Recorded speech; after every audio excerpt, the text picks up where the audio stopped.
tisa fangati karaba sarayele la aurela ne kamaurema halaka balo minu maujuguya kuka juguya to minu baukoniya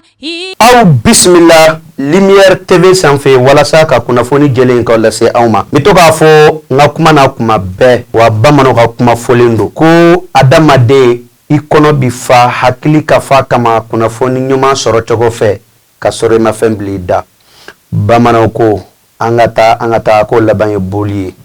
kunnafoni a ɲuman ka sɛnsɛnlen ɲini k'a d'aw ma o ye groupe Lumière ka wuli ka jɔ n'a ka baara ye su ani tile an ka ɲini ta bɛnnen bɛ o de ma bi yan'an ka kunnafoni daminɛ an b'a jira la k'a fɔ ko Lumière TV ka anniversaire bɛ ka labɛn précisément su min b'a ko kuncɛ n'a bɛ fɔ a ma ko la nuit de lumière n'Ala sɔnna ma café des arts kɔnɔna na an bɛ ɲɔgɔn sɔrɔ yen ka a da ɲɔgɔn tigɛ précisément an ka artiste baw Mali artiste baw u bɛɛ lajɛlen de invité len don kɛnɛ in kan aw m'a ye malidenw bɛɛ k'a daminɛ an ka artiste comédien fo ka taa fara an ka artiste musicien a bɛɛ lajɛlen bɛ nin don kɛnɛ in kan donc quartier comme an ɲɛ cogo min na nin ye 1000 ta de donc nin ye 400 ta de siga tɛ min na o de na nin ta aw bi accès sɔrɔ min bɛ se ka to 100 concert duma aw ka assister Café des Arts kɔnɔna na le 12 juillet 2025 cɛ ni muso denmisɛnnin maakɔrɔ minnu sigilen don ni waati n'a ka an lajɛ an b'a fɔ yen nɔ ko Mali ɲɛmaaba n'o de ye an ka général d'armée Assimi Goïta a kɔni bi précisément risikaw fɛ yen nɔ nin waati in na ani risi ɲɛmaa kɔni ye ɲɔgɔn ye u ye fɛn ba damadɔ u y'u hakilina kɔni bolo ka kosɛbɛ ka accord yɛrɛ bɛɛ lajɛlen signé u ni ɲɔgɔn cɛ o hukumu kɔnɔna na i n'a fɔ énergie n'a fɔra ko énergie o ye fɛn ye fɛn min ni a jɔrɔ kun bɛ malidenw na depuis bi ma se a gɛlɛya kun b'an kan a bɛ waati jan bɔ n'o bɔra la a bɛ fɔ min ma ko le commerce n'o de ye sɔrɔ a bɛ se ka yiriwa cogo min na an bɛ se ka sanni feere kɛ cogo min na bɛɛ bɛ se ka nafa sɔrɔ bɛɛ bɛ se ka hakilina ɲuman sɔrɔ o kɔni o fana papier kɔni signé na o fana kɔfɛ ka bɛɛ lajɛlen kuncɛ ni fɛnba min ye o de lakanako ye Mali kɔnɔ bɛɛ hakili b'a la k'a fɔ ko Russie de ye Mali dɛmɛ walasa Mali ka se k'a ka kidali k'o récupérer o de kama malidenw ka ɲɛma n'o de ye général d'armée Assimi Goïta ale n'a ka délégation belebele ye n'an bɛ se ka maa damadɔ compter a la i n'a fɔ Sadio Camara ne o ye général des corps d'armée général d'armée corps d'armée oui Sadio Camara fo ka taa a fara Ablaye Diop a n'a ɲɔgɔnna caman o tun bɛ nin jamakulu in cɛma n'i y'a ta k'a lajɛ u ye bɔlɔlɔbila kɛ papier caman na min bɛ se ka to Mali bɛ se ka lafiya lakanako commerce n'o ye sanni ni feere ye fo ka taa a fara a bɛ fɔ min ma ko énergie n'o de ye yelenko ye n'i y'a ta k'a lajɛ gɛlɛyaba bɛ malidenw ka yelenko sira fɛ n'an bɔra yen an b'an sen fa biribiri ka taa précisément a bɛ fɔ yɔrɔ min ma ko l'enseignement supérieur o kɔni ta k'a lajɛ SNESIP na ale de ye enseignant ka tɔnba ye a kɔni ye préavis de grève kɔni déposé pour 144 heures o de la n'i y'a ta k'a lajɛ yele ani hakilasigi bɛ se ka kɛ nin ko in ka cogo min na n'Ala sɔnna ma Lumière TV groupe Lumière bɛ na a suivi aw ye fo ka taa se a dan na wa ni préavis sigiko min b'a la n'Ala sɔnna ma déposé ko min b'a la n'Ala sɔnna ma o bɛ na ɲɛfɔ ɲɛna a ka walawala an ka jabarani so sanfɛ n'o ye Lumière TV an ka hakilina ni ka wulikajɔ tɛ dɔwɛrɛ ye koyi aw bɛ se ka kunnafoni jɛlen sɔrɔ cogo min na o de an ka miirina n'an ka faamuyali ye n'an bɔra yen hali sisan an bɛ to an ka fasoba Maliba kɔnɔna na le jeu de l'AES n'i ye jeu de AES ta k'a lajɛ jeu min nana ka na francophonie kɔni jeu ka remplacer an ka jamanadenw Burkina jamanadenw Niger jamanadenw u kɔni ye ɲɔgɔn sɔrɔ Bamako kɔnɔ yan a daminɛ le 21 n'Ala sɔnna a bɛ kuncɛ le 28 n'i ye ta k'a lajɛ Mali ministre min ka baara ɲɛsinnen bɛ denmisɛnninw ka ko ani sport ma ale kɔni de ye nin hakilina sigi sen kan ka taa fara o moloku fila kan n'o ye Burkina ta ni Niger ta wa n'i ye ta k'a lajɛ wulikajɔ ni baaraw bɛɛ bɛ se ka to jeu de l'AES kɔni a bɛ se ka kɛ sababu ye sababu min bɛ se ka jeu de francophonie ka remplacer ko ɲuman fo ka tɛmɛ a kan fo ka mɔgɔninfinw ɲinɛ o kɔ o de kama sisan n'i ye ta k'a lajɛ a bɛ fɔ fɛn min ma kɔni ko taekwondo e ko Niger kɛlen tɛ ka saraba kɛ nin ko in na wa sabula médaille kɔni 4 d'or la n'a bɛ fɔ o ma ko a sanulama ko Niger kɔni ya a kunta ka a wulika jɔ kɔni kɛ n'o ye ka a kun kɔrɔta n'o ye kosɛbɛ an ka fasoba Maliba in kɔnɔ n'o ye Maliba ye n'an bɔra yen hali sisan aw ka dɔn k'a fɔ ko an ka fasoba Maliba kɔnɔ nin waati min na malidenw kɔni tun bɛ ka nisɔndiya ka tɛgɛrɛ fɔ ka dɔn ka bɔ kɛ ka nisɔndiya kosɛbɛ sabula papier jamana minnu bɛ yen ko papier dɔ bɔra ka bin k'a jira k'a fɔ ko Mali plutôt farafinna jamana minnu n'a fɔra Amérique fɛ k'u tɛ don olu fɛ kɔni ni sɛgɛsɛgɛli ni papier ko sugu dɔ ma kɛ a la malidenw kun t'a a la waati dɔ kun kɛra Mali fasoba Malibadenw kun t'a la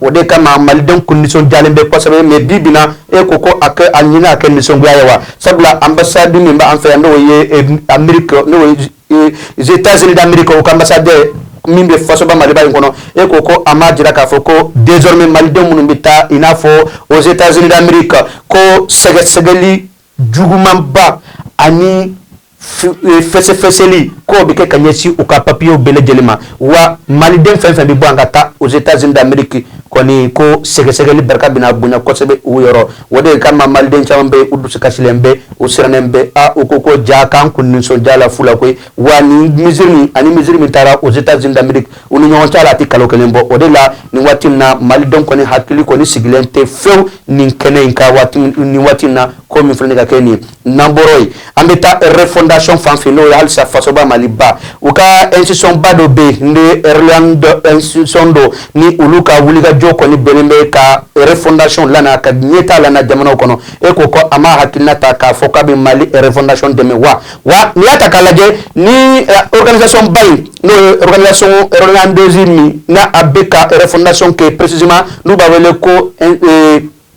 l'Institut irlandais pour la démocratie n'i y'a ta k'a lajɛ a kɔni ye wulikajɔ kɛ k'a jira k'a fɔ ko n'Ala sɔnna ma Maliba ale bɛ fɛɛrɛ bɛɛ sigi sen kan min bɛ se ka taa ale bɛ Mali dɛmɛ wa o ye nin kɔni kunnafoni di papier ba dɔ kɔnɔ papier min n'u y'a da adamaden tulo kan mardi tɛmɛnen o tɛ kunun sa wa n'i y'a ta k'a lajɛ o y'a jira k'a fɔ ko dɔnkabɔ bɛɛ bɛ kɛ takasegi bɛɛ bɛ kɛ solution bɛɛ bɛ ɲini min bɛ se k'a to Mali fasoba Maliba a bɛ dɛmɛ o ka i n'a fɔ refondation dɔw ye u ka taa ɲɛ ko in na n'an bɔra halisa aw k'a dɔn k'a fɔ k'an bɛ to an ka fasoba Maliba kɔnɔ an bɛ taa a bɛ fɔ yɔrɔ min ma ko Dire fo ka taa a fara Burem n'o de ye cercle fila min bɛ kɔrɔn fɛ n'i y'a ta k'a lajɛ Dire ale bɛ Tɔnbukutu mara la gɛlɛya kɔni bɛ yen jiko ani kuranko la a mɛnna dɔɔni wa jamanadenw kɔni tɔɔrɔlen bɛ kosɛbɛ wa buramkaw fana n'a bɛ Gawo mara la o fana bɛ nin solution kelen ni hakilina kelen na ni nin tɔɔrɔ kelen na wa a jirala k'a fɔ ko population kɔni sɛgɛnnen bɛ ni cercle fila la Mali kɔnɔ jiko ani kuranko kama hali n'a y'a sɔrɔ an ka jamana maraba bi Russie min bɛ se ka to solution bɛ se ka sɔrɔ kuranko la an ka jamana in kɔnɔ n'an bɔra yen communiqué ba dɔ kɔni bɔra ka bin pôle d'avocat fɛ min ka baara ɲɛsinnen bɛ ka parti politique mɔgɔw ka hakilinaw dɛmɛ parti politique minnu n'u cira ka bɔ fasoba Maliba kɔnɔ fɔlɔ sariya tɛ yen min b'u kɔfɔ wa u yɛrɛ parti ninnu bɛɛ lajɛlen jɔlen dɔ fɔlɔ baara kɔni tɛ ka se ka kɛ parce que a jarala k'a fɔ ko u tɛ sariya kɔnɔ bilen o de la u ka pôle d'avocat kɔni u ka ɲɛmaaba n'o de ye maître Muntaka Tall kɔni a y'a hakilina jira k'a fɔ ko olu ye procédure 5 dɔ jamana in juridiction na juridiction fila bɛ yen olu y'a jira k'a fɔ k'u tɛ se commune 1 ani commune 6 donc juridiction dɔw bɛ yen nɔ olu ye i n'a fɔ olu y'a jira k'a fɔ ko olu kɔni ko u bɛna a jateminɛ k'a fɔ ko audience kɔni bɛna accorder ni parti politique ninnu ka avocat ye hakilina falen kɔfɛ décision min kan ka taa u bɛ ta wa u y'a jira fana k'a fɔ k'u ye fɛn dɔ fana don i n'a fɔ cour suprême yɔrɔ précisément u ka section administrative u y'a jira k'a fɔ ko o fana jaabi ko o bɛ ka kɔnɔ u ye dɔ fana dɔ Mali sente maa fila o contre la n'o de Bitɔn Mamari Kulibali ani Mulayi Jara wa u y'a jira k'a fɔ ko u bɛ k'o fana jaabi kɔnɔ o kɔni dɔnna pôle national de cybercriminalité la n'o o filɛ ni commune 6 kɔnɔna na u y'a jira fana k'a fɔ ko olu kɔni dalen bɛ Mali justice la wa u b'a dɔn fana ko Mali justice ka a bɛna wulikajɔ bɛɛ lajɛlen kɛ bɛ se ka to olu bɛ se ka bila u ka hakɛw kɔnɔ parti politique mɔgɔw halisa u y'a jira k'a fɔ ko ni justice ninnu tilala minnu bɛ yen nɔ k'u y'a jira k'a fɔ déjà k'olu tɛ se ka nin ko in ko ils sont incompétents pour que ka se ka a sariya di ko olu bɛna n'a bɛɛ lajɛlen y'a u jaabi di n'a jaabi ma k'u ka faveur la k'u bɛna a ko bɛɛ lajɛlen fara ɲɔgɔn ka taa di cour constitutionnelle ma ko min koni bien no ka sharia garde no ye Mali sharia ba min votera nga jamana ikono 2023 watula hali sisan ka hakli jigi ka foko faso ba Mali ba kono ko Mali don be wuli ga joni baro bele jelna précisément abi fo femi mako la campagne agricole 2025-2026 o ko le lancera bi ministre Daniel Simeon Simeon ale koni a lancé ale na ka service technique bele jeli kumbe akrefe min be se ka to Mali don be famille soro wa ya jira ka foko fere besiglen do senka ko bele jeli nyana bora min be se ka to Mali koni be se ka campagne nyuma ke no e campagne agricole 2025-2026 o nyuma wa ya jira ka foko femi ya to ni retard fitini tara fen walete koy ko ulu concernant de na soro samba fla mugani nani san kuma na jona choga minanda obeke me ulu ya jitene depuis mois de mars la sambe kana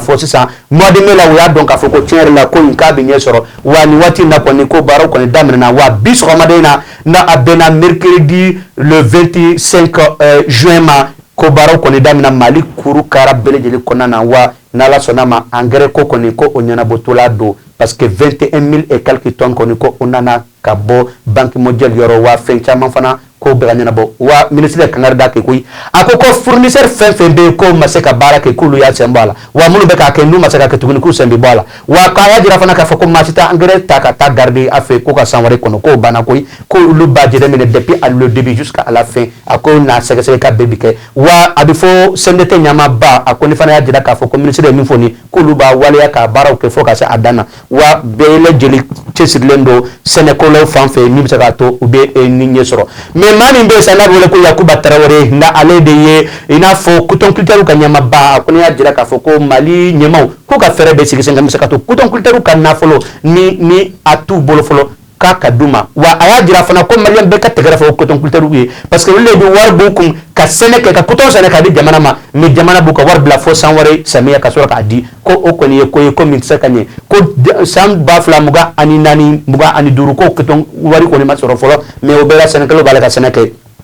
donc ko tagar kan fo Mali senekala wiye précisément monu be coton sene wa ya nyini fana ko jamana nyama ko ka fere betige sam sakato sans ka sauver parce que 2025-2026 pour ka aka sauver il faut que ko war ka di coton kilteruma wo seneke kanyesi coton ma wala obi jamana ko ni kunkorota ka jamana ka hake ko dama no de ka coton chama sene ka di fasoma wa adila fana ka fo ko coton jora ka bo ko sobe faso ka sorola donc wuluka donu ka bara bele jeli benembe sene dema o ti dore nya don koy ka coton sene wala saka balo ala donc o ba nyini nyama fe ko ka war boka di nala sonama o be ka sabu ya ka coton sene ko noya groupe lumière amba kunchoni ale de ka ina fo carte munumbe wa kele ni mo bala ibanga limoro wele limoro manga anga plateforme sanfe ni ya awela doron nala sonama ambita di mafu isigoro la namboro la halisi samba ko jiga fo ko balontan ko ni bisena ndo yi groupe lumière ka anniversaire au balontan kuna foni dilaw oni munu be sabani ke ani munu be ina fo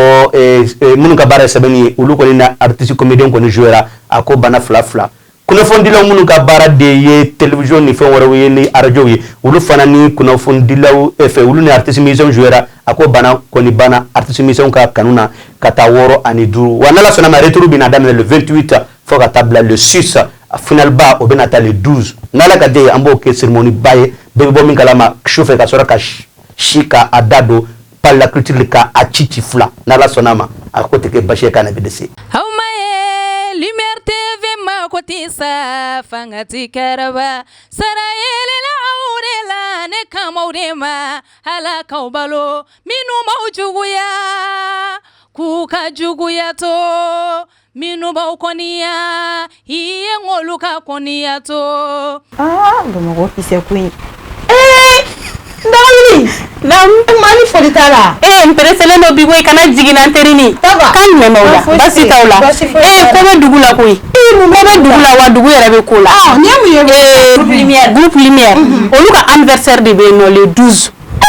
jouer parler de la culture là ouais café des arrières là ngaso jama ko fe jakki sebe dugulante foyi kala awte foyi kala ma dugu na uli ga usigilento wallahi ku tige fle tige wakele kemenani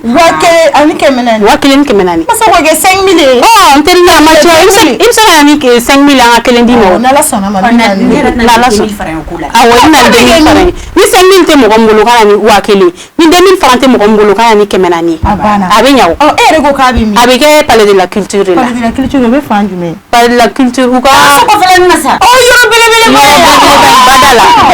Café Desert kɔnɔna a bɛ kɛ yen nɔ. A bɛ kɛ yen. Awɔ. Allah. Ti kɛ yen. Ni bɛ muso dɔ kun ŋana dɔ kunkolo la yan nɔ dɛ ko Awa Sira ni muso in ka di ne ye koyi. Yɔrɔ dɛ. Nin fana ye mun ye? Jɔn marqué ma ɲi dɛ. Ninnu bɛɛ de invité len don. An pa ka taa Burkina. Ninnu bɛɛ de invité len don. Awɔ. Ni ko tɛ kɛ basi ye min na. Ni bɛ labɛn dɛsɛ. An tɛ tugu a kɔ. An ka tugu a kɔ. A ye tugu n kɔ. An ka taga. N'Ala sɔnna ma. N'aw sera aw tɛ fɔ aw jigi kɔ. Nin ko in tɛ kɛ basi ye. Abada mun n'a bɛ dɛsɛ. Problème fosi t'a la. Est-ce que a ka ti wari yɛrɛ sara? Wari dɛ wari dafalen. Awɔ. A di an bɛ tila ka. Wari dafalen. Ayi juru t'a la juru. Ayiwa an bɛ rendez-vous di ɲɔgɔn ma le 12 juillet bɛɛ lajɛlen ka bɔ i n'a fɔ kɔnɔkulu an bɛɛ ka jɛlen an ka ɲɔgɔn sɔrɔ parler de la culture la n'Ala sɔnna ma a tɛ kɛ basi ye ko min n'a bɛ dɛsɛ hali n'a dɛsɛra kɔlɔnw b'an fɛ yan baw b'an fɛ yan an bɛ se k'olu yɛrɛ da jɛngɛ k'o dɔ fara en même temps ni diɲɛ badi de bi yɛlɛ an bɛna yɛlɛ yɛlɛ ko fa minɛ e ɲɛ bɛ sɔrɔ kari ko comédien jɔn comédien baden u bɛna balo balimakɛw n balimamuso électrominɛ de jɔrɔ bɛ aw la